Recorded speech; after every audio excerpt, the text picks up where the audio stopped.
लंबी दूरी देखने की जरूरत नहीं है, बहुत दृष्टि उठा करके इधर उधर गर्दन हिलाने की जरूरत नहीं है। और जैसे कि कोई टक्कर मार सकता है, तो देखो जिनको प्रारब्धानुसार टक्कर लगनी होती है ना, वो चाहे जितनी सावधानी से चलो, वो प्रारब्ध आकर के दंड देता है। अन्यथा सीम की चाप सके को तासु बड़ रखवार रमापति जासु। आप जा रहे हो भगवत चिंतन करते हुए, तो प्रभु का नाम आपका पहरेदार अंग रक्षक है, कोई बाल भी बांका नहीं कर सकता। आपका प्रारब्ध यदि आया है, प्रभु से पास हो गया है कि आपको ये दंड मिलना चाहिए, फिर मिलेगा। आप निश्चिंत रहिए, निर्भय रहिए। प्रभु का जो विधान है वो मंगल करने वाला है। देखो इतने बड़े महापुरुष पूज्य श्री राधा बाबा श्री आद्याशक्ति भगवती की प्रसन्नता की आराधना कर रहे हैं, क्योंकि श्री कृष्ण हमारे पति हों, इस सिद्धांत की पुष्टता के लिए। और पैर फिसल जाता है, स्नान करने जाते हैं, खड़ाऊ पहने हुए थे और अंग टूट जाता है, दवा नहीं लेते, बांस की खिपचाल बांधकर पुनः अनुष्ठान में बैठते हैं।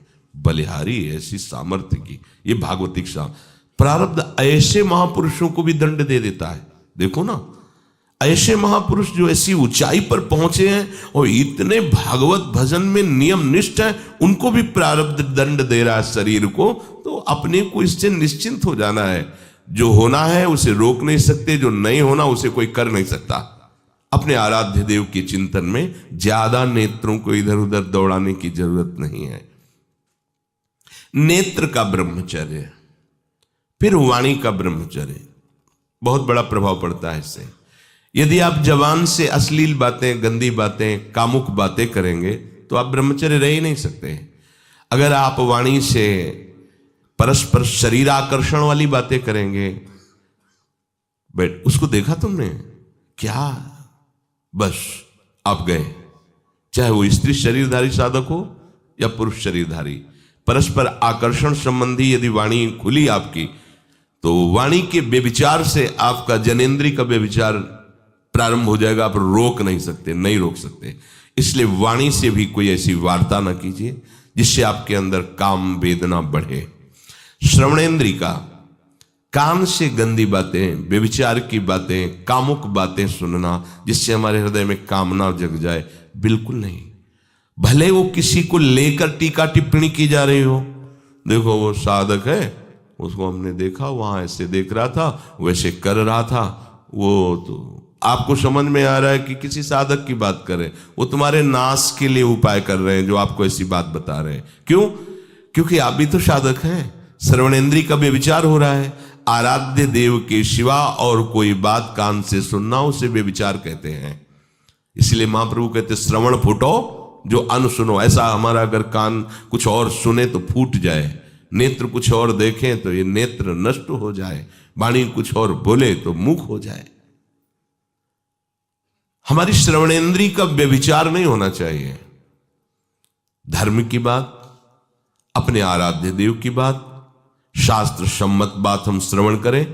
अन्यथा अगर कोई ऐसा मित्र है या हमारा साथ में रहने वाला है, कोई किसी भी साधक की को लेकर बात कर रहा है, तो भी हमें कान में उंगली डाले नहीं।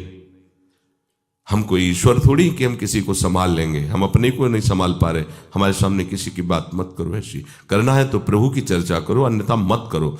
तो अगर आप श्रवणेंद्री का ब्रह्मचर्य, वाकेंद्री का ब्रह्मचर्य, नेत्रेंद्री का ब्रह्मचर्य और त्वगेंद्री का ब्रह्मचर्य, अनावश्यक किसी को स्पर्श मत करो।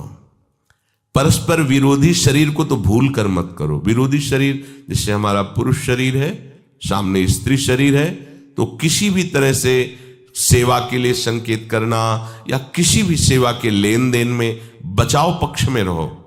यहां रख दीजिए सामान, फिर आप उठा लीजिए। सीधे हाथ में सामान लेना नहीं, सीधे हाथ में सामान देना नहीं, जमीन में रख दीजिए। बहुत पवित्र है तो आप कुर्सी पे जो भी आसन उसका हाथ में लेने का नहीं। परस्पर विरोधी भाव वाले शरीरों का स्पर्श बिल्कुल निषेध है, किसी भी कारण से न किया जाए।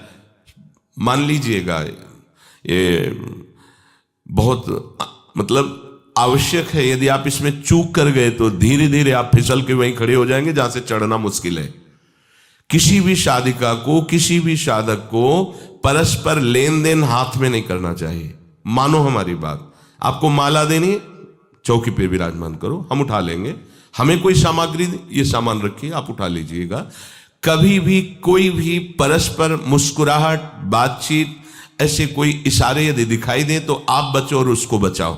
साधक है, साधिका है, उससे गलती हो सकती है, आपसे भी गलती हो सकती है। आप सत्संग सुनते हैं, आपको लगा कि इसकी मुस्कुराहट, इसकी कुछ चेष्टा ऐसी दिखाई दे रही है जो हमारे अंदर कामुकता पैदा कर सकती है, उसको भी बचाओ और स्वयं बचो, तो भगवान आप पर प्रसन्न हो जाएंगे। वो देख रहे हैं अंदर की बात। साधक को बहुत सावधान रहने की आवश्यकता। ये इसको खिलवाड़ मत समझो, इसीलिए कह रहे हैं ये अध्यात्म है, ये परमार्थ है।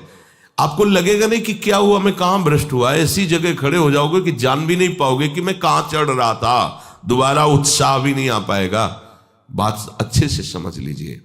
तो हमारी त्वगेंद्री का व्यभिचार ना होने पावे, सहसा किसी का इस पर, किसी की भी अगर सेवा करने का सौभाग्य मिले, फिर उसमें ये प्रश्न नहीं उठता। अगर कोई गिरा पड़ा है, भला ऐसी स्थिति में कि मुझे अत्यंत आवश्यक है उसे उठाना, अगर नहीं उठाते तो वो कष्ट पा रहा, अचानक कोई गिर जाए, फिर हम ये नहीं देखेंगे, फिर ये हम सूत्र नहीं स्वीकार करेंगे कि अब हम तो ब्रह्मचारी हैं, अब हम खड़े खड़े देख, नहीं, उसको अत्यंत आवश्यकता है हमारी। अब उस समय हम भूल गए अपने आप को और उसको उठा करके अगर हमें अस्पताल ले जाना, अस्पताल ले जाएंगे, जरूरत है हम उसकी सेवा करेंगे। सावधान, वो भगवत भाव से की हुई सेवा तुम्हारे अंदर आध्यात्मिक शक्ति पैदा करेगी, काम भावना नहीं पैदा करेगी। हमारी माँ बीमार हो और हमें उसे पता चला कि शौच कर दिया है, हमें शौचाना पड़े, हमें उसका मल धोना पड़े, तो क्या हमें काम जागृत हो जाएगा? क्या मेरी माँ है। हमारी बुद्धि कभी ऐसी नहीं होगी। आपका पिता है, आप लड़की हो, कोई दूसरा रह नहीं गया और वो बीमार है, आपको ऐसी, क्या काम जागृत हो जाएगा? क्या अगर ऐसी सेवा में काम जागृत होता तो कोई नर्स ही अस्पताल में नहीं होती। हर सेवा उसको करनी होती है, नर्स को, चाहे वो स्त्री शरीर हो चाहे पुरुष शरीर हो, परस्पर विरोधी शरीरों की सेवा, पर कहीं काम थोड़ी जागृत होता है, क्योंकि उसको अपने सेवा धर्म से मतलब है। तो ये सेवा के समय इस सूत्र को न देखा जाए, पर ध्यान रखें, अत्यंत आवश्यक जहां आपके सिवा नहीं हो सकता, वहां अगर हमें ऐसा अवसर मिलता है कि सेवा उसे हो सकती है, तो हम पहले उसे प्रेरित करेंगे। और अगर ऐसा है कि अब कोई नहीं है, फिर हमारा परम धर्म जागृत हो जाता है परहित का। अगर हमारा कोई निंदा भी करे, कोई शरीर की भी हानि हो जाए, अब हम परवाह नहीं करते। परहित सरिस धर्म नहीं भाई, इससे बड़ा कोई धर्म नहीं है। पर ध्यान रखें, भगवान को साक्षी करके ये उस समय की बात है जहां बिल्कुल कोई अब गुंजाइश नहीं रह गई है। त्वगेंद्री को ऐसे सहसा किसी, आप पुरुष शरीरधारी पुरुष को भी सहसा, इससे आप में शक्ति जागृत होगी। यदि आप वाणी को मौन रखते हैं और भगवान नाम जप करते हैं और सत्य बोलते हैं, तो आप जब कभी जो कुछ भी बोलेंगे वैसा ही सत्य होगा। गांधारी जी ने कोई तप नहीं किया था, जब सुना कि मेरा ब्याह धृतराष्ट्र से हो रहा है जो बाह्य नेत्र रहित हैं, उसी समय पट्टी बांध ली कि जब मेरा पति संसार को नहीं देख सकता तो मैं भी संसार को नहीं देखूं, जब मेरा पति मेरे रूप को नहीं देख सकता तो मैं भी किसी के रूप को नहीं देख, पट्टी बांध ली थी। जब महाभारत का युद्ध चल रहा था, बड़े बड़े वीरों को मार गिराया जा रहा था, गांधारी ने दुर्योधन से कहा, सुन, मुझे पता है कि भीम की गदा को तो झेल नहीं पाएगा, क्योंकि सबसे बड़ी बात भगवान का वरद हस्त उनके ऊपर है। दूसरी बात, वो पवन पुत्र है, वो जब अपने आवेश में आ जाएगा तो तेरी सामर्थ्य नहीं कि उसकी गदा के प्रहार को तू सह सके, पर मैं तुझे शक्ति प्रदान करूंगी। मैं एक पतिव्रता हूं, आज तक कभी पति का वरण करने के बाद कुछ देखा नहीं है। मैं अपने नेत्रों की पट्टी खोलूंगी, तू नग्न होकर मेरे सामने आ जाना। मेरी दृष्टि पड़ते ही वज्र का शरीर तेरा हो जाएगा, किसी के सामर्थ्य नहीं कि तेरे उस अंगों को तोड़ सके। भगवान सब कुछ जानने वाले हैं, भगवान भक्त पक्षपाती होते, भगवान का स्वभाव